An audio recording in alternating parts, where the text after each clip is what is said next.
ஏழு தலைமுறைகள் பாரம்பரியமிக்க ஒரே சித்த மருத்துவ ஸ்தாபனம் சேலம் சிவராஜ் சித்த வைத்தியசாலை. இப்பொழுது சேலம், ஈரோடு, சென்னை, ஹொசூர், திருப்பத்தூரில் தினசரி மருத்துவரை சந்திக்கலாம். தொடர்புக்கு 9842722250. மாதம்பட்டியில் ஓர் அற்புதம். பரிபூர்ணாஸ் ஐஸ்வர்யம் seniors living Paradise. Phone 9943299940. 10 inch முறுக்கு மந்த்ரா கடலை எண்ணெயில நானே பண்ணுது ஒரு சேலஞ்ச். உங்களால இந்த மாதிரி முறுக்கு செய்ய முடியுமா? மந்த்ரா கடலை எண்ணெயில முறுக்கு செஞ்சு பாருங்க. ஓகே.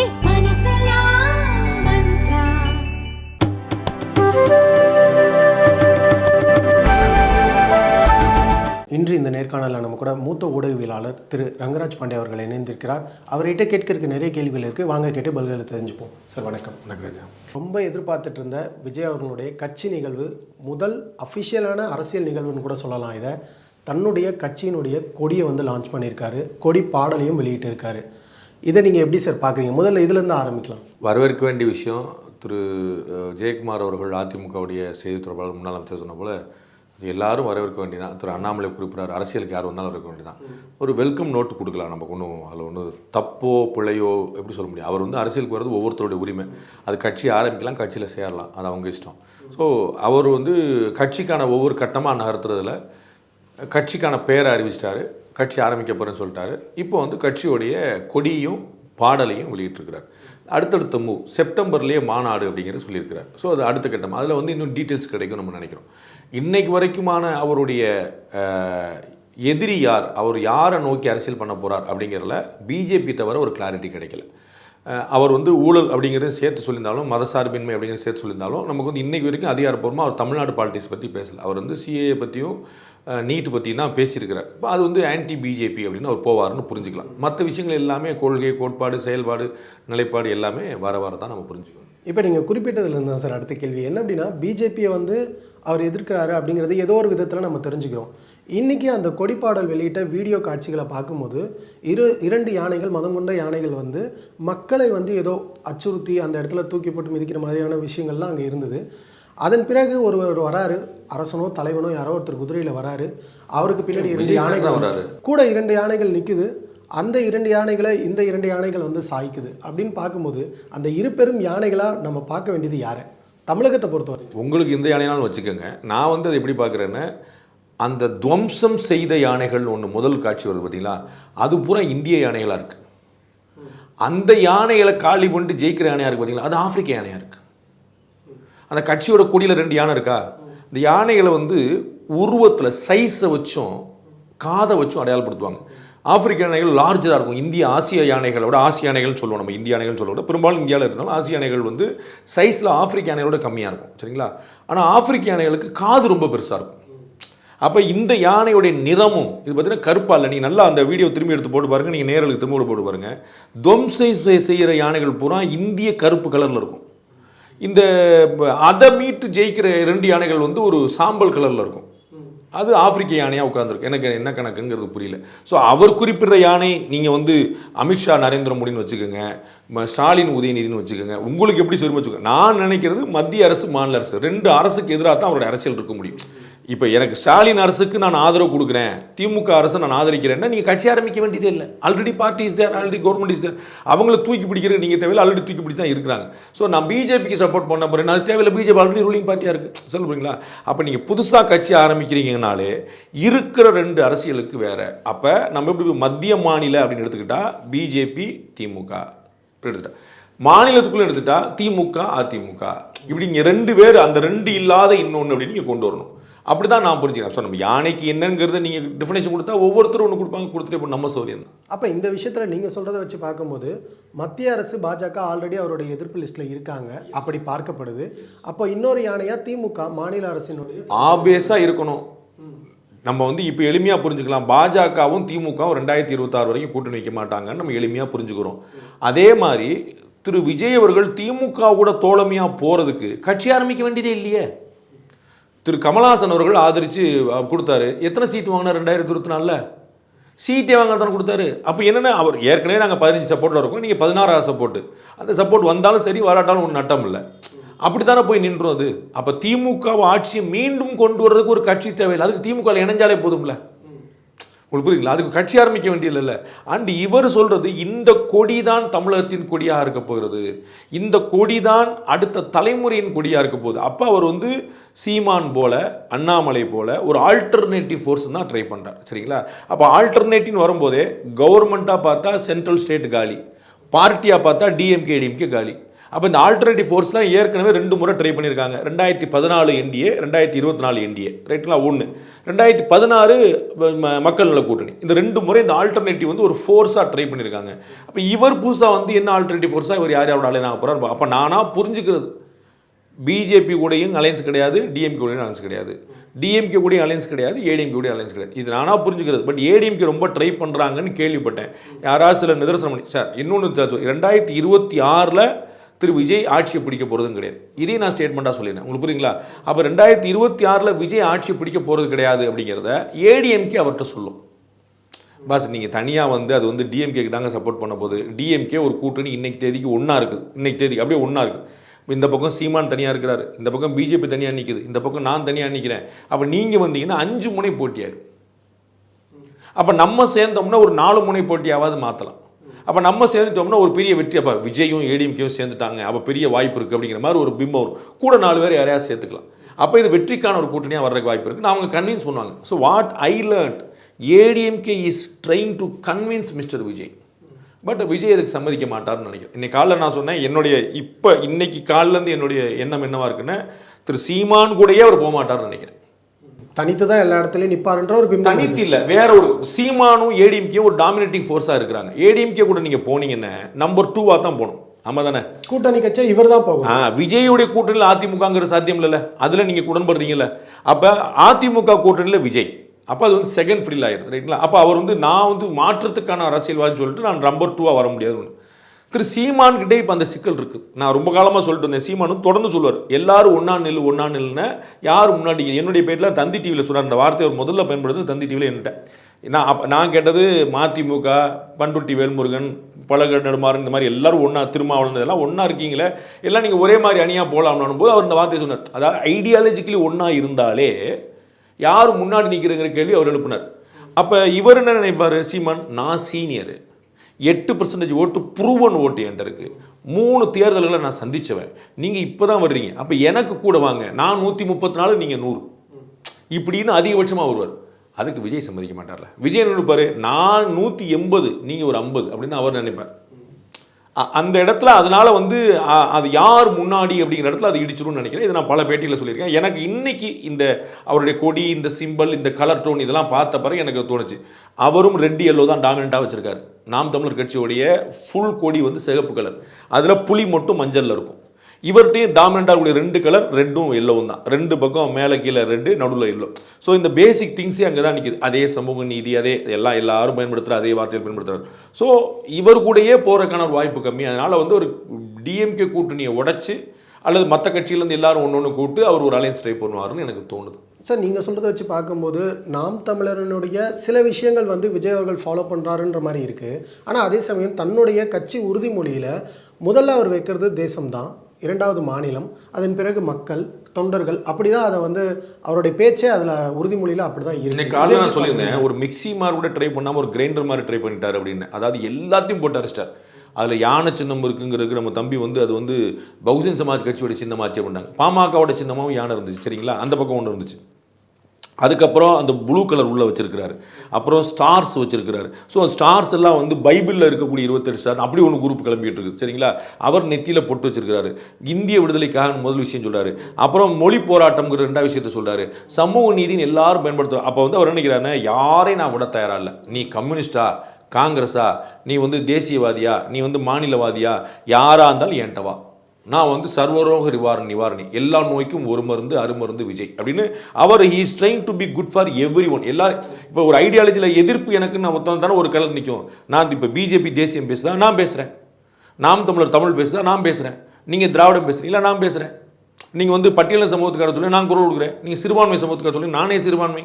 அப்போ எல்லாருக்குமான ஒரு தீர்வாக அவர் ட்ரை பண்ணுறேன். ஆனால் இது எல்லாமே அவருக்கு ப்ளஸ் பாயிண்ட்டாக மாறுமா அப்படிங்கிற ஒரு கேள்வி இருக்குல்ல சார்? ஏன்னா அப்படி யூனிக்னஸ் தாங்க ப்ளஸ் பாயிண்ட் கொடுக்கும், யூனிக்னஸ் தான் ப்ளஸ் பாயிண்ட் கொடுக்கும்.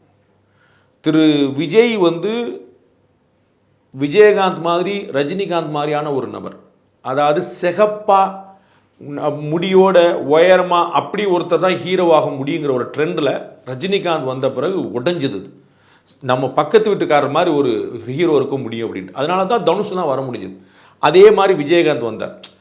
அப்படி ஒரு தலைவர் முரளி அப்படி ஒரு தலைவர், அதுதான் விஜய்க்கான ஒரு பெரிய வாய்ப்பாக இருந்துச்சு. இல்லாட்டி அவங்க அந்த ஹீரோக்கான என்ட்ரிலே அவங்க நிறுத்தியிருப்பாங்க. சரிங்களா?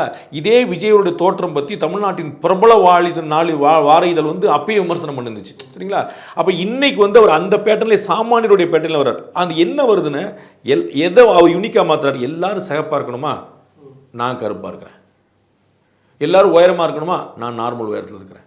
அப்போ நான் வந்து உங்கள்கிட்ட வந்து வித்தியாசப்பட்டு கிடக்கிறேங்கிறதா அந்த ரஜினி, அந்த விஜயகாந்த், அந்த விஜய். அப்போ இதில் வந்து பாலிசியில் ஒரு யூனிக். இப்போ ஏன் இன்னைக்கு வரைக்கும் நாம் தமிழர் வந்து வித்தியாசமாக இருக்குது அவங்க கட்சி ஓட்டுவாங்க? யூனிக்னஸ்.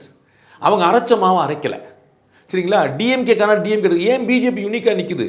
அவங்க புதுசாக சொல்கிறாங்க காங்கிரஸ் விட்டுட்ட தேசியத்தை பிடிச்சிருக்கிறாங்க. புரியுங்களா? காங்கிரஸ் தேசியத்தில் வலுவாக இருந்த வரைக்கும் தமிழ்நாட்டில் பிஜேபியே கிடையாது. நல்லா புரிஞ்சுங்க. காங்கிரஸ் தேசியத்தன்மையை கைவிடுது, பிஜேபி தேசியத்தன்மையை பிடிக்குது.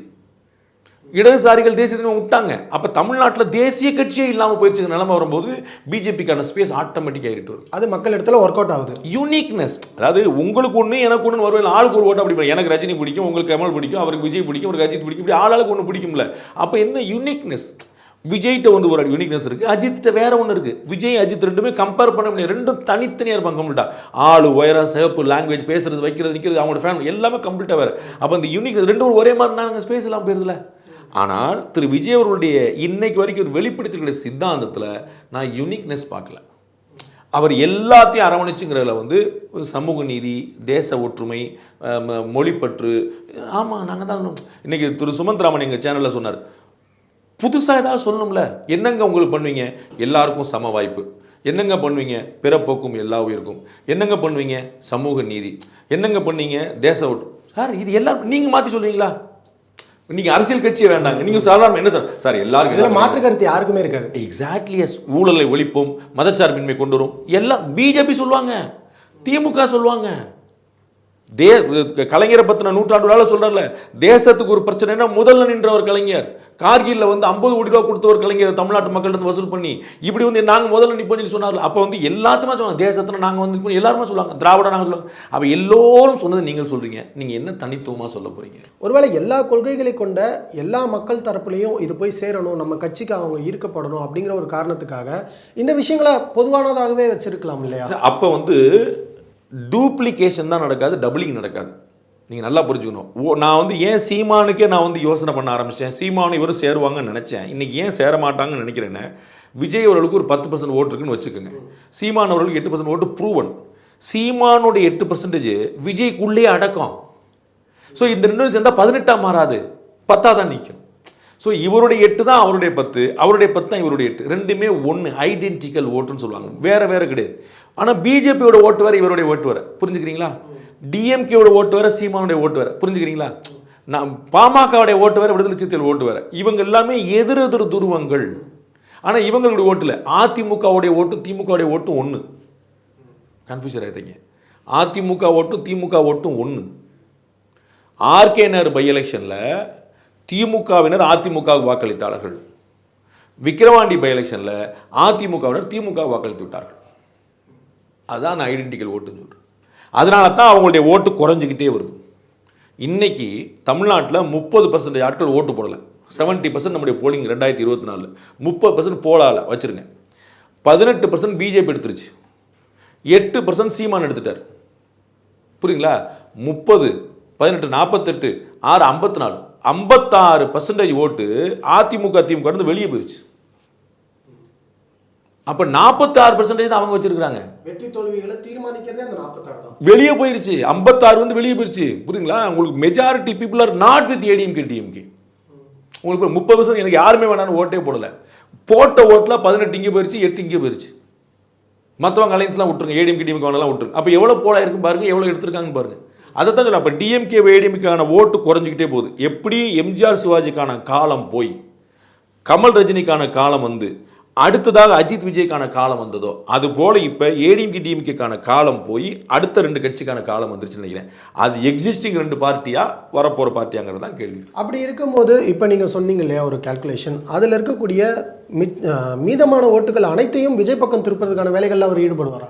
அப்படி தான் முயற்சி பண்ணுவார். வருமாங்கிறதான கேள்வி. அப்படி தான் முயற்சி பண்ணுவார். அவருக்கு திமுக ஓட்டு வரணும், அதிமுக எல்லாத்துக்கும் ஓட்டு வரணும் தான் பார்ப்பாங்க. அதில் இன்னும் குழப்பமே இல்லை. வருமா அப்படிங்கிறது கேள்வி. இப்போ தினகரன் அப்படிங்கிற பேப்பர் வந்து ரீலான்ச் பண்ணாங்க. சன் குடும்பம் வந்து வாங்கிட்டு பயங்கரமான விளம்பரம் போட்டு நம்பர் ஒன் அப்புறம் என்னாச்சுன்னு பார்க்கணும். ஒரு ஈர்ப்பு வரும், எல்லாரும் கவனிப்பாங்க. ₹1 பேப்பர் ஒன்று எஸ் அந்த அட்டென்ஷன் வரும். அதற்கு பிறகு சஸ்டெயின் பண்ண முடியுமா அப்படிங்கிற கேள்வி. அப்போ புதுசாக ஒன்று லான்ச் பண்ணும்போது தினத்தந்தி வாங்கிட்டு இருக்கிறவங்களும் தினகரன் வாங்குவாங்க. புரியுங்களா? தினத்தந்தி எந்த பேப்பருமே வாங்காதவங்களும் தினகரன் வாங்குவாங்க. அது முதல்ல அப்படி வரும். அப்போ எல்லாமே கலந்தா இருக்கும். அப்புறம் ஒரு நிற்கும், சஸ்டெயினபிலிட்டி நிற்கும். அதுக்கு தான் உங்களுக்கு 4-5 எலெக்ஷன் தேவைப்படும். திரு விஜய் 4-5 எலெக்ஷன் நிற்பாராங்கிறது தான் கேள்வியே. 26 ஆட்சி பிடிக்க மாட்டாருன்னு சொன்னேன்ல, அதில் நான் இப்பயே சொல்லிடுறேன், ஆட்சி எப்பயுமே பிடிக்க மாட்டார் நான் சொல்ல மாட்டேன். உங்களுக்கு புரியுதுங்களா? ஆனால் அவ்வளோ நாள் நிற்பாராங்கிற கேள்வி வைப்பேன். அந்த வித்தியாசத்தை புரிஞ்சுங்க. ஒரு எலெக்ஷன் ஆட்சியை பிடிக்க முடியாது. அது திரு ரஜினிக்கு தெரிஞ்சனால தான் மாட்டேனார். ரஜினி அவர்கள் ஒரு எலெக்ஷன் பிடிச்சிருப்பேன் நம்பியிருந்தாருன்னு அவருக்கு அந்த கான்ஃபிடன்ஸ் கிடைச்சுன்னு இறங்கியிருப்பார். பட் ஒரு எலெக்ஷனில் முடியாதுன்னொடனே அவர் இல்லை, இந்த ஏஜை வச்சுக்கிட்டு நம்ம வந்து 4-5 எலெக்ஷன் நம்ம நிற்க முடியாது. விஜய் சீமான் எப்படி நிற்கிறாரு? 3 மேஜர் தேர்தல் அப்புறம் உள்ளாட்சி கல்லு குண்டு மாதிரி உள்ள நிற்கிறாரு. அப்போ அதை வச்சு ஒரு கிராஜுவலாக கூடுது. மக்கள் இப்போ தான் பார்க்குறான், எப்போ யாரோ ஒரு ஆள் தனியாக சத்தம் போட்டு இருக்கா, அப்படி என்ன பாப்பா நல்ல மனுஷப்பா அவருக்கு 2 ஓட்டு கொடுப்பா அப்படின்னு. இந்த பக்கம் பிஜேபி பார்க்குறான், இவங்க தான் இப்போ நேஷனலிஸ்ட் ஐடியாவே இல்லைப்பா, எல்லாம் பூரா வந்து எக்ஸ்ட்ரீம் குரூப்பாக இருக்கும். ஒவ்வொரு பக்கம் இவங்க என்ன இப்போ நேஷனல், இப்போ இந்த பக்கம் ஓட்டு போடுப்பா அப்படின்னு இவங்க எலெக்ஷன் நின்ன பிறகு தான் கொடுக்குறாங்க. இன்னமும் அவங்களுக்கு ஒரு எம்பி கூட கொடுக்கல. புரியுங்களா? அடுத்த எலெக்ஷனில் கொடுத்துருவாங்க, அசம்பிளி எலெக்ஷன்லேயே வந்துருவாங்க. உங்களுக்கு புரியுங்களா? 36 பிஜேபி ஆட்சினே சொல்கிறேன். ஏன் 36 பிஜேபி ஆட்சின்னு சொல்கிறேன்? ஏன் நாளைக்கு சொல்லாமல், எனக்கு நான் பிஜேபி சப்போர்ட், நான் பிஜேபி சொல்லிடலாம், நாளைக்கு பிஜேபி ஆட்சின்னு சொல்லிடலாம்ல, அண்ணாமலை முதலமைச்சராக 2026 நான் சொல்லலை. ஏன் அப்படின்னா மக்கள் பார்க்குறான், என்னதான் அது பார்ப்போம். அண்ணாமலை பிஜேபி என்ன செய்கிறாரு, பிஜேபி அண்ணாமலை என்ன செய்கிறாங்க, இவங்க இன்னும் சேர்ந்து நாட்டை என்ன செய்கிறாங்க, இது பார்த்துக்கிட்டே இருக்கும். அப்போ சஸ்டெயினபிளாக நிற்கிறாங்கன்னு பார்த்துட்டு கொஞ்சம் கொஞ்சமாக ஓட்டு போடுவாங்க. இதற்கு முன்னாடி 4% 5% சொன்ன கட்சி இன்றைக்கி 18% நிற்கிது. ரைட்? அப்புறம் அசம்பிளி எலெக்ஷனில் ஒரு அலையன்ஸ் வந்துச்சுன்னா அங்கே ஓட்டு போடுவாங்க. அதுக்கப்புறம் பார்லிமெண்ட்டில் தமிழ்நாட்டில் 34 பெரிய வெற்றி, 2029 பெரிய வெற்றி காத்திருக்கு பிஜேபிக்கு தமிழ்நாட்டில் 29. அதற்கு பிறகு 31, 36 ஒரு 31 எதிர்கட்சியாக வந்துடுறாங்க, 36 ஆளுங்கட்சியாக வந்துடுவாங்க. அப்போ அந்த சஸ்டெயினபிளாக போகும். நான் ஏன் சொல்கிறேன், 4 எலெக்ஷன் உங்களுக்கு ஆகுன்றேன். அதை மாதிரி விஜய் அவர்கள் முதலமைச்சராக ஒரு 4 எலெக்ஷன் தேவைப்படும். எனக்கு டவுட்டு 4 எலெக்ஷன் அவர் நிற்பாரா அப்படிங்கிறது. ஆனால் மக்களுக்கு ஒரு புதுசாக ஒரு தேர்வு இருக்கும்ல சார். ஆல்ரெடி வந்துருச்சு. என்ன முக்கியமான பிரச்சனை இன்னைக்கு வந்து இப்போ நீங்கள் சார் விஜய் அவர்கள் வெல்லவே முடியாது நான் சொல்ல பார்த்துங்க, நல்லா புரிஞ்சுங்க. விஜய் அவர்கள் வெல்றதுக்கு 4 ஆகும் நான் சொல்ல வரேன். விஜய் அவர்கள் முதல் படம் உள்ள நுழைஞ்ச போது ரஜினி கமல் சூப்பர் ஸ்டார்ஸ் 2 பேரும் அன்னைக்கு அவங்களை அடிக்க முடியாது. ஆனால் இன்னைக்கு ரஜினி கமல் அவருடைய படத்துக்கு இணையா இல்லாட்டி அதற்கு கூடுதலான மார்க்கெட் இன்னைக்கு இருக்கு. 20 வருஷம் எக்ஸ்பீரியன்ஸுக்கு பிறகு. சரிங்களா? இன்னைக்கு ரஜினி வாங்குற சம்பளம் இவர் வாங்கலாம், எனக்கு தெரியாது. ரஜினியோடைய வெற்றி இவருக்கு கிடைக்கும், கண்கூடா பார்க்குறோம். எப்போ? முதல் நாளில் இல்லை. சரிங்களா? இவர் நாளே செய்தியோ மாணவனோ வந்தபோது இந்த உள்ள வெற்றி இன்னைக்கு வரும்போது கிடையாது. இன்னைக்கு ஒரு ஓப்பனிங்கே ரொம்ப பெருசு. ஒரு மலையாள படத்தில் டைலாக் வைக்கிறான், சும்மா ஸ்டைல் பின்னிடுவார் விஜய் மாதிரி அப்படின்னு. மலையாள படத்தில் டைலாக் இருக்கு, விஜய் மாதிரி ஸ்டைல் பின்னிடுவார். அப்போ இன்னைக்கு ஹீஸ் ரீச்சஸ் அதே தான் இங்கேயும். இவர் வெற்றி பெறக்கூடிய வாய்ப்புகள் உண்டு, நாளைக்கு இல்லை. ஆனால் அத்தனை நாள் இவர் நிற்பாராங்கிறதுலாம் எனக்கு டவுட். ஒரு 4 எலெக்ஷனுங்கிறது ஒரு 20 வருஷம். அந்த 20 வருஷம் இருந்தாருன்னா இவருடைய 70 வயசில் இவர் வந்து பெரிய உயரத்தை தொட முடியும். அது ஒன்றும் குழப்பம் இல்லை. 70ங்கிறது பாலிடிக்ஸை பொறுத்தளவுக்கு ஒரு ஏஜ் கிடையாது. ஆனால் அங்கே அவர் அப்படி தாங்குவாராங்கிறதுல எனக்கு ஒரு டவுட் இருக்குது. அப்போ புது ஆள் வருவாங்க, பழைய ஆள் எல்லாமே சேர்ந்து வருவாங்க. இன்றைக்கி என்ன, இந்த தேர்வில் பார்த்தீங்கன்னா டிஎம்கே ஏடிஎம்கேங்கிறத தாண்டி இன்றைக்கி பிஜேபி நாம் தமிழர்னு வந்துருச்சுன்னு நான் நினைக்கிறேன். அப்போ இதையும் நீங்கள் முந்தோன்னா இன்னும் வேலை பார்க்கணும். உங்களுக்கு புரியுங்களா? இன்னைக்கு பிஜேபி என்ன செய்யுது, எல்லாருக்கும் ஒரு டவுட் வருது. பிஜேபி வந்து ஏடிஎம்கே தான் ரொம்ப குத்துதோ, டிஎம்கே குத்துறத விட ஏடிஎம்கே தான் குத்து. ஏன் டவுட் வருது? பிஜேபி 3வது கட்சி, அது முதல் கட்சியாக மாறணும்னா முதல்ல 2வது கட்சியை காலி பண்ணணும். 2வது இடத்த பிடிச்சா தானே அவர் நம்பர் 1 இடத்த பிடிக்கணும். 2வது இடத்த பிடிக்காம நம்பர் 1 வர முடியாதுல்ல. அப்போ அந்த பக்கம் அப்போ திரு விஜய் அவர்கள் நம்பர் 1 ஆகணும்னு முதல்ல அண்ணாமலை சீமான முந்தணும், அப்புறம் ஏடிஎம்கே முந்தணும், அப்புறம் டிஎம்கே முந்து தான் ஆட்சிக்கு வர முடியும். இந்த ஜம்ப் இருக்கு பாருங்க. அப்போ இன்னும் கடுமையாக உழைக்க வேண்டியிருக்கும் நான் சொல்லுவேன். மக்கள் மத்தியில் இப்படி 2 விஷயம், ஏடிஎம்கே டிஎம்கே மாதிரி, சிவாஜி கமல் மாதிரி, எம்ஜிஆர் சிவாஜி ரஜினி மாதிரி, எம்ஜிஆர் கமல் மாதிரி, பிஜேபி நாம் தமிழர் இது தமிழ் நேஷனலிஸ்ட்டு, இது இந்தியன் நேஷனலிஸ்ட், இப்படி ரெண்டு துருவங்கள் செட் ஆயிருச்சோன்னு நான் நினைக்கிறேன். இந்த ரெண்டு பேருக்குமான வளர்ச்சி. இப்போ பிஜேபி எமர்ஜ் ஆயிடுச்சு, நாம் தமிழர் தோத்துருச்சுன்னா வேறையாக இருக்கும். நாம் தமிழர் பயங்கரமாக ஜெயிச்சிருச்சு, பிஜேபி டப்பா டான்ஸ் ஆகிடுச்சு அப்படின்னா வேற மாதிரி இருக்கும். ரெண்டு பேருமே குரோ ஆகிறாங்க. நான் ஏற்கனவே சொன்ன திமுக ரெண்டுமே பின்னாடிறாங்க. திமுக கூட்டணிக்கு 6% வாக்குகள் குறைஞ்சிருச்சு. ஏடிஎம்கே ஒரு சீட்டில் கூட ஜெயிக்க முடியல. 7-8 இடத்துல அவங்க வந்து நம்பர் 3 போகிறாங்க. சொல்லுறீங்களா? அப்போ வேற 2 பேர் எமர்ஜ் ஆகிட்டு வர்றாங்களோ இந்த கணக்கு. அப்போ திரு விஜய் அவர்கள் இத்தனை பேரை முந்தணும் அப்படின்னா இன்னமும் டபுள் வேகம் காணும். சார், இந்த இடத்துல இன்னொரு கேள்வி எழுது சார். நாம் தமிழர் கட்சி ஒரு தலைமை ஒருங்கிணைப்பாளர் சீமான் வந்து இத்தனை வருடங்களாக நாங்கள் தனித்து தான் தேர்தலை காண போகிறோம், எந்த இதுவாக இருந்தாலும் தனித்து தான் நாங்கள் நிற்க போகிறோம் அப்படின்னு சொல்லிக்கிட்டு இருந்தவர் ஒரு கட்டத்தில் லேசாக சாஞ்சு கூட்டணிக்கு அவங்க தான் பேச்சுவார்த்தைக்கு வரணும், அப்படி வந்தால் நான் கண்டிப்பாக சொல்ல போகிறேன் அப்படின்ற மாதிரியான வார்த்தைகள்லாம் அவர் உபயோகப்படுத்த ஆரம்பித்தார். அது எல்லாராலையுமே வந்து ஏன்னா இவர் டக்குன்னு இப்படி சொல்லிட்டாரு அப்படிங்கிற மாதிரி பார்க்க முடியும். குறிப்பாக தம்பி விஜய் அவர்கள் வந்து நான் தான் முன்னாடி வந்தேன், ஸோ அவர் தான் வந்து என்ன அப்ரோச் பண்ணணும் அப்படிங்கிற மாதிரியான வார்த்தைகள்லாம் அவர் சொல்லியிருந்தார். இன்னொரு பக்கம் அண்ணாமலை அவர்கள்கிட்ட இந்த விஷயத்தை பற்றி கேட்கும்போது மாமா மச்சானுக்குள்ளே என்ன வேணாலும் நடக்கலாம், அது வந்து சொல்ல முடியாது, பங்காளி கட்சிகள் கூட தான் வந்து கூட்டணி கிடையாது அப்படிங்கிற மாதிரி சொல்லியிருந்தார். அதில் விஜய் குறித்து கேட்கும் போதும் அவரும் மாமா மச்சான் லிஸ்ட்டில் தான் இருக்காருன்ற மாதிரி சொல்லியிருந்தார் இல்லையா? ஸோ ரெண்டு சைடில் விஜய்க்கு கூட்டணிக்கான கேட் ஓப்பனில் தானே சார் இருக்குது. ரெண்டாக பிரித்து பார்ப்போம். ஒன்று, திரு சீமான் அவர்கள் நிலைப்பாடை மாற்றிக்கிட்டாரா அப்படிங்கிற உங்கள் கேள்வியோட ஃபர்ஸ்ட் பார்ட். அவர் நிலைப்பாடை மாற்றலை. அவர் கூட்டணி கிடையாதுன்னு சொன்னது காங்கிரஸ், பிஜேபி, டிஎம்கே, ஏடிஎம்கே கூட தான். சரிங்களா? அவர் டாக்டர் ராமதாஸ் பற்றி ஒரு நாள் மதிப்பு குறைவாக பேசுனதே கிடையாது. திருமாவளவன் கூட அவர் விட்டு கொடுத்தது கிடையாது. புரியுதுங்களா உங்களுக்கு? அவரெல்லாம் எங்கள் அண்ணன் சொல்லி அவர் வந்து ரொம்ப உடப்படியாக இருப்பார். அவர் வந்து கடுமையான போராளின்னு அவங்களுக்கு வந்து தூக்கி பிடிக்க பேசுவார். அவர் வேண்டான்னு சொன்ன இந்த 4 பிரதான கட்சிகளோட, ஏன்னா இந்த 4 பேரோடையும் அவர் கூட்டணி வைக்க முடியாது. கூட்டணி வச்சா நம்பர் 2 போய் நிற்கணும். அதனால தான் இப்போ விஜய்க்கு என்ன சொல்றாரு, ஏன் கூட தம்பி வந்தால் நான் சேர்த்துக்கிறேன் அப்படின்னு சொல்றாரு. அப்போ அவர் கூட்டணிக்கு தயாருங்கிற நிலைப்பாடு மாற்றம் இல்லை. என் தலைமையை ஏற்றுக்கொண்டால் யார் கூட நான் தயார். நான் முன்னாடி சொன்னேன்னா ஒன்னா நான் முன்னாடி நிற்கிற யாருன்னு. அப்போ முன்னாடி நிற்கிறது நீங்கள் முடிவு பண்ணிட்டா பின்னாடி யாருனாலும் நிற்கலாம். புரியுங்களா? அப்போ சீமானின் தலைமையை ஏற்றுக்கொண்டவர் யாருனாலும் நாம் தமிழர் கூட்டணி வைக்கலாம். ஸோ அவர் நிலைப்பாடில் மாற்றம் இல்லை. ஒன்று, விஜய் அவர்களுக்கு 2 வாய்ப்பு இருக்குது, விஜய் அவர்களுக்கு 4 வாய்ப்பு இருக்குதுன்னு நான் சொல்கிறேன். 2 வாய்ப்பு இல்லை. திமுக கூட்டணியை உடைச்சி ஒரு வாய்ப்பு, அதிமுக கூட சேர்றது ஒரு வாய்ப்பு, பாஜக கூட்டணியோட ஒரு வாய்ப்பு, நாம் தமிழரோட ஒரு வாய்ப்பு. சரிங்களா? இதை ஒன்றுனா காலி பண்ணிட்டே வந்தார். இப்போ ரிவர்சல் ஒரு பண்ணுனேன். திமுகவோட கூட்டணி சேர்றதுக்கு ஒரு கட்சியிலே சேர்ந்துக்கலாம், ஏற்கனவே சொன்னேன். பாஜக கூட சேர முடியாது, ஐடியாலஜிக்கல் டிஃபரன்ஸ் காட்டுவார். ஏன்னா சிறுபான்மைக்கான ஜோசப் விஜய் அப்படின்னு சொல்லி சொன்னவர். ஆமாம், ஹெச்ராஜா அவர்கள் சீண்டிய போது ஆமாம் ஜோசப் விஜய் தான், உனக்கு என்ன பிரச்சனைன்னு கேட்டவர். சரிங்களா? அப்போ ஐடியாலஜிக்கல் டிஃபரன்ஸ் அங்கே ஒன்று இருக்குது. அவருக்கு சிறுபான்மை வாக்கள் திமுக வந்து ஏடிஎம்கேக்கு போகிறத விட விஜய்க்கு போகிறதுக்கான வாய்ப்பு தான் அதிகம். திமுக கூட்டணியிலேருந்து ஒரு சிறுபான்மை வாக்கள் வெளியே போகும்னா அது இன்னைக்கு தேதிக்கு ஏடிஎம் கிட்ட போகிறத இவர் தான் போகும். ஏன்னா இவர் வந்து சுத்தமான ஒரு சிறுபான்மையாக அவர் பார்ப்பாங்க. சரிங்களா? அப்போ நம்முடைய ஆள் அப்படின்னு ஐடென்டிஃபை பண்ணிக்கிறதுக்கான ஒரு வாய்ப்பு. அப்போ அவர் ஸோ பிஜேபி கூட கூட்டணி கிடையாது, டிஎம்கே கூட கூட்டணி கிடையாது. டிஎம்கேலேருந்து உடைஞ்ச ஒரு கூட்டணியை ட்ரை பண்ணலாம் காங்கிரஸ் மாதிரி. ஏடிஎம்கே கூட போனால் செகண்ட் பில் பண்ணணும், நாம் தமிழரோட போனால் ஐடென்டிக்கல் ஓட்டு. அதனால் நான் வந்து ஒரு டிஎம்கே அலையன்ஸை உடைச்சிட்டு ஒரு புது அலையன்ஸ் ஃபார்ம் பண்ணுவோம். தேசிய ஜனநாயக கூட்டணி ட்ரை பண்ண மாதிரி, மக்கள் நல கூட்டணி ட்ரை பண்ண மாதிரி, 2 பெரும் கட்சிகள் இல்லாமல் நம்ம ஒன்று ட்ரை பண்ணுவோம் அப்படின்னு அவர் ஒரு 3rd ஃப்ரண்ட்டுக்கு ட்ரை பண்ணுவார்னு நினைக்கிறேன். ஆனால் இந்த மாதிரி ஒரு நடக்குது அப்படிங்கிற ஒரு பட்சத்தில் இன்னொரு கேள்வி வரும்ல சார், அப்போ உடைய போகிறது நாம் தமிழர்களுடைய வாக்குகளா இல்லை பிஜேபியினுடைய வாக்குகளான்னு? பிஜேபியோட வாக்குகளுக்கும் இவங்க யாருக்கும் சம்பந்தமே கிடையாது. அப்போ திமுக அது தனி. திமுக பிஜேபியோட வாக்கு சீமான் வாக்குக்கு சம்பந்தமே இல்லாதது. நான் உங்களுக்கு சொன்னேன், 2 பேருமே வளர்ந்துருக்காங்கன்னு சொன்னேன். விழுந்தது திமுக அதிமுக ஓட்டு, எழுந்தது நாம் தமிழர் பாஜக வாக்கு. உங்களுக்கு புரியுங்களா? அப்போ 2 பேருமே குரோ ஆயிருக்காங்க. யாரா ஒருத்தர் குரோ இருந்தால் கணக்கு வேற. புரியுதா? இங்கே உள்ளவங்க எங்கே போயிட்டாங்க? 3வது ஆல்டர்னேட்டிவ் சீமானை நம்பிட்டு இருந்தவங்க இப்போ வந்து பிஜேபி தான் மாறிட்டாங்கன்னு நினைக்கலாம். இல்லை, பிஜேபியும் வளர்ந்துருக்கு, நாம் தமிழர் வளர்ந்துருக்கு. உங்களுக்கு புரியுங்களா? அண்ணாமலையை நம்பலப்பா, எல்லாருமே வந்து தமிழ் தேசியம் பக்கம் போயிட்டோம். அது இல்லை, தமிழ் தேசியமும் வளர்ந்துருக்கிறது, இந்திய தேசியம் வளர்ந்துருக்கிறது. விழுந்திருக்கிறது வந்து திராவிட இயக்கங்கள் 2 தான். உங்களுக்கு புரியுங்களா? ஸோ சீமானுடைய வாக்கும் விஜயோடைய வாக்கும் தான் ஒன்று.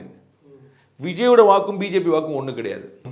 சார், நீங்கள் இப்போ பேசும்போது தனித்துவம் அப்படிங்கிற ஒரு விஷயத்த சொல்லியிருந்தீங்க. கொள்கைகளில் என்ன தனித்துவமாக அவர் எடுத்துகிட்டு வராரு அப்படிங்கிறத மக்கள் பார்ப்பாங்கன்னு சொல்லியிருந்தீங்க. அவருடைய கட்சி கொடி பார்த்தீங்கன்னா எல்லா கட்சி கொடிகளை விட கொஞ்சம் தனித்துவமாக தானே சார் இருக்குது. அது குறித்தும் கொஞ்சம் பேசுவோம் சார். சமத்துவ மக்கள் கட்சி கொடி மாதிரி இருக்குன்னு சொன்னால் என்ன செய்வீங்க? அதில் வாகை மலர் இல்லை, 2 பக்கம் யானை. ஏங்க அப்படிங்க அதில் கருப்பு இல்லை சிவப்பு இல்லைன்னு சொல்லுவீங்களா நீங்கள்? அப்படி நான் சொன்னேன் ப்ரொடாமினன்ட் என்னங்கிற பாருங்க. நான் உங்களுக்கு நாம் தமிழருடைய கட்சி கொடியை சொன்னேன். நாம் தமிழர் கட்சிகளில் 2 கலர் தான் ப்ரொடாமினன்ட். ஃபுல் ரெட்டு, புலி வந்து எல்லோ. ஸோ 2 கலர் தான் அவங்க போடுவாங்க. திரு விஜய் அவர்களுக்குள்ள 2 பக்கம் ரெட்டு, நடுவில் எல்லோ. இதான் ப்ரொடாமினன்ட். உள்ள யானை இருக்குது, பூ இருக்குது, அதெல்லாம் 78 ஸ்டார் இருக்குது, அதெல்லாம் தனியாக விடுங்க. சமத்துவ மக்கள் கட்சி பாருங்க, இதே எல்லோ இதே ரெட்டு தான் ஃபுல் கொடியே. ஸோ அவங்க கொடி கம்பத்துக்கு போடுறாங்கன்னு வச்சுங்க. சமத்துவ மக்கள் கட்சியோட கொடி கம்பத்தை நீங்கள் யோசிச்சு பாருங்க. நாம் தமிழருடைய கொடி கம்பத்தை யோசிச்சு பாருங்க, தமிழக வெற்றி கழகத்துடைய கொடி கம்பத்தை வச்சு பாருங்க, மூணுலையுமே ரெட் எல்லோ ரெட் மூணுன்ற ஒரு இடத்துல 2 கட்சிகள் தானே சார் இப்போ இருக்க போகுது. இல்லை அதான் உங்களுக்கு நீங்க கட்சியோடைய கொடியோடைய தனித்துவத்தை கேட்டீங்களா சொன்னேன். மூணையுமே நீங்க பாத்தீங்கன்னா மஞ்சள் சிவப்பு தான் கொடி கம்பத்தில் வந்து நிற்கும். நீங்கள் தனியாக போடும்போது ஒன்று போடுவீங்க, அதுக்கு தான் சொல்லிட்டு இந்த ஐடென்டிக்கலாக ஒன்று வந்துட்டு இருக்கு அப்படின்ட்டு. அது வேறு விஷயம், அதெல்லாம் ஒன்றும் பிரச்சனை இல்லை. அவங்க இப்போ அம்மா மக்கள் முன்னேற்ற கழகத்துடைய கொடியும் அதிமுக கொடியும் ஒரே மாதிரி இருக்கும். அதை நீங்கள் என்ன செய்ய போகிறீங்க? அப்படி ஒரு பெருசாக கவலைப்பட வேண்டியதில்லை. அதில் அவங்க என்ன யூனிக், இவங்க விஜய் அவர்கள் என்ன ஆவார், எவ்வளோ ஓட்டு கிடைக்குங்கிறது இந்த பாடல்லையோ இந்த கொடியிலையோ கிடையாது, அவருடைய செயல்பாடில் இருக்குது. அவர் முழு கருப்பில் கொடி வச்சா தோற்றுருவார், முழு வெள்ளையில் வச்சா ஜெயிச்சிருவார்னு ஏதாவது கணக்கு இருக்கான? Colour doesn't play role. அது வந்து ஒரு கேட்ச் பண்ணுறதுக்கான ஒரு விஷயம், அவ்வளோதான். அதை தாண்டி அவருடைய செயல்பாடு நிலைப்பாடு தான் அங்கே நிறுத்த போகுது. நீங்கள் ஆல்ரெடி ஒரு தடவை எனக்கு கொடுத்த நேர்காணல் என்ன சொல்லியிருந்தீங்கன்னா, எஸ்எஸ்சி அவர்கள் விஜய் அவர்களை முன்னாடியே கட்சி ஆரம்பிக்க சொல்லியிருந்தாரு, ஆனால் இவர் கொஞ்சம் லேட்டாக ஆரம்பித்தார், இது மட்டும்தான் அவங்களுக்குள்ளே இருக்க ஒரு சின்ன முரண்பாடுன்னு சொல்லியிருந்தீங்க. இப்போ இந்த ஃபங்க்ஷனுக்கு அவங்க எஸ்எஸ்சியும் வந்திருக்காங்க, அவருடைய மனைவியும் வந்திருக்காங்க. விஜய் அவர்கள் ஒரு நெகிழ்ந்து இந்த விஷயத்த சொன்னார், அப்பா அம்மா வந்திருக்காங்க, எனக்கு அவங்கக்கிட்ட நன்றி சொல்லணும்னு இருக்குது அப்படின்னு சொன்னார் இல்லையா? இந்த ஒரு விஷயத்தை நீங்கள் எப்படி சார் பார்க்குறீங்க? ஏன்னா ஆரம்பத்திலிருந்தே அவங்க 2 பேருக்குமான மோதலே கிடையாது, கிடையாதுன்னு சொன்னது சொல்லிட்டு இருக்கேன். அது மோதலே கிடையாது. என் புள்ள நல்லா இருக்கணும்னு நான் சொல்ல வரேன், புரியுதுங்களா? என் புள்ள நான் டாக்டர் ஆகணும்னு சொல்றேன், புள்ள வந்து நான் இன்ஜினியர் ஆகணும்டா, டே உனக்கு டாக்டர் ஒத்து வரும்டா, நீ நல்லா படிப்படா, உனக்கு இருக்குடான்னு சொல்றேன். புள்ள இல்லை இன்ஜினியர்டா, நாளைக்கு அந்த புள்ள டாக்டர் ஆகும்போது அன்னைக்கு தான் சொன்னேன்ல, அவ்வளோதான், அது சந்தோஷம் தான். அப்போ வந்து நான் டாக்டரான அன்னைக்கே சொன்னேன், நீ ஆகலை அப்படி கோச்சிக்க மாட்டாங்க. அஃப்கோர்ஸ் நீ இன்னைக்கு வந்தியே, நான் வந்து என்னைக்கோ அதை செய்ய சொன்னேன், நீ இன்னைக்கு செஞ்சியே. நான் வந்து இன்னமும் திரு விஜய் அண்ட் எஸ்ஏசி தான் சரின்னு நினைக்கிறேன். திரு ரஜினிகாந்த் அவர்கள் வர தயங்கின ஒரு இடம் 2019 பாராளுமன்ற தேர்தலில் விட்டது. திரு கமலஹாசன் அவர்கள் பெரிய வெற்றி பெற முடியாமல் போனது அந்த இடம் தான். அதே தேர்தலில் மக்களவை தேர்தல் பாராளுமன்ற தேர்தலில் உள்ள பெரிய வந்த சிக்கல் தான். அதே தான் இங்கேயும் நினைக்கிறேன். ஒரு தேர்தல் வந்தபோது கட்சி அறிவிச்சிட்டு அந்த தேர்தலுக்கு பங்கேற்காமல் முடிஞ்சதில் ஒரு வாய்ப்பே போயிடுச்சு.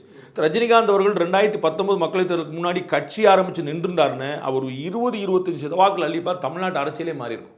அந்த தேர்தல் வந்த உடனே 1-2 ஃபிக்ஸ் ஆயிடுச்சு. 1 வந்து டிஎம்கே, 2 வந்து இபிஎஸ், முடிஞ்சு போச்சு. அதே தான் அசம்பிளியில் வந்துருச்சு, ஃபிக்ஸ் ஆயிடுச்சு. அப்போ 1 and 2 இடம் காலி இல்லை.